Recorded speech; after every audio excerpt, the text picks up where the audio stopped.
Good afternoon. Wala si Amo kasi magpa-check up siya kasi manganganak na siya ngayong 3rd week. So nagluluto ako, nagprepare ako ng mga lulutuin ko. So ayan, prepare. So ganito ang daily routine ko, no, everyday magpe-prepare ako na mga lulutuin ko araw-araw, and sa mga nasa pagkain din ng bata. Ayan.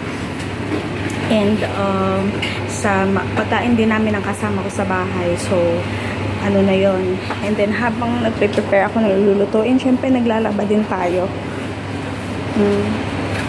Labahin. So ayan ang labahin namin. Ito ang aming room dito, ang aming room. Tapos ito ang aming laundry area. At ito ang aming kusina. So naggawa pala ako ng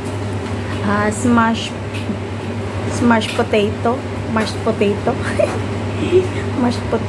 ng aking alaga. Papakita ko sa inyo.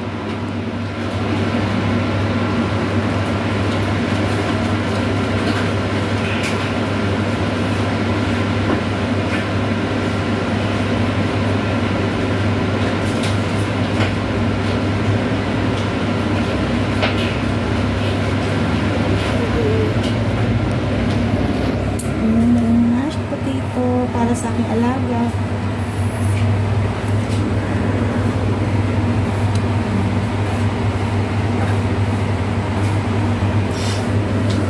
Tapos gagawan ko siya ng fries mamaya. So yun, ito ang kanyang plato kasi ano to eh, didikit lang ba sa mesa. So ayan, mamaya gagawan ko siya ng potato fries tsaka mashed potato. Yan.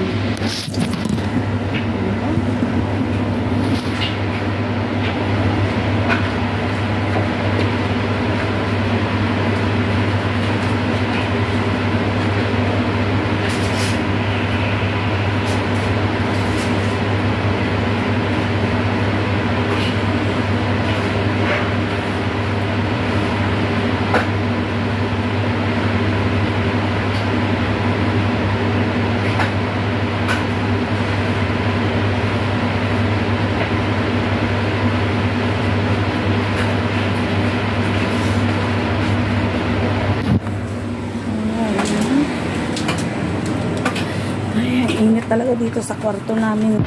Kahit may ano naman na, may bili lang kami ng mini aircon edition, yung portable lang.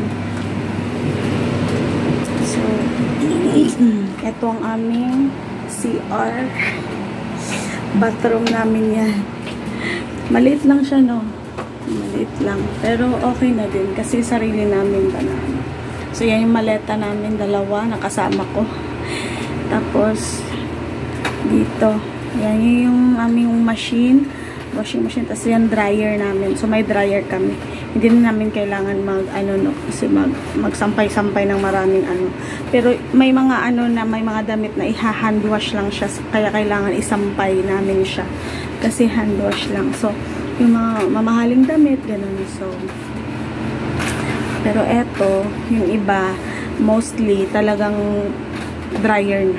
So ready to pick lang ba, kumbaga ganun. So yan lang. Ay, pagod. Nakapagod talaga. Minsan nakapagod din talaga na pero kailangan talaga natin ba magsikap. Kailangan natin isipin yung good side ba ng ating pagsisikap, ng ating sakripisyo. Ang good side naman dyan hindi na natin kailangan mangutang sa mga tao para natin suporta sa pag-aaral ng ating anak. Kasi kaya na natin, may sahod tayo. Suportado natin yung pamilya at anak natin. So ayan. So tiyaga-tiyaga lang talaga. So yan pala ang aming bed. Ayun ako sa taas ako. So kasama ko naman dito naman sa baba.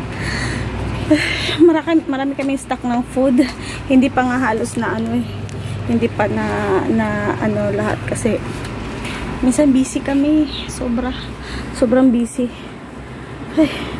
Ay, magluluto pa ako. Magluluto ako guys.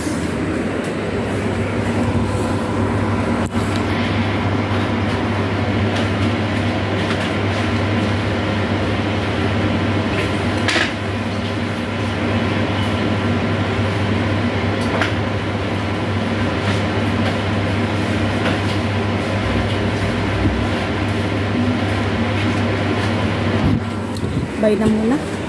Para ano, malulubat na naman ako. Bye-bye. God bless everyone. Mwah.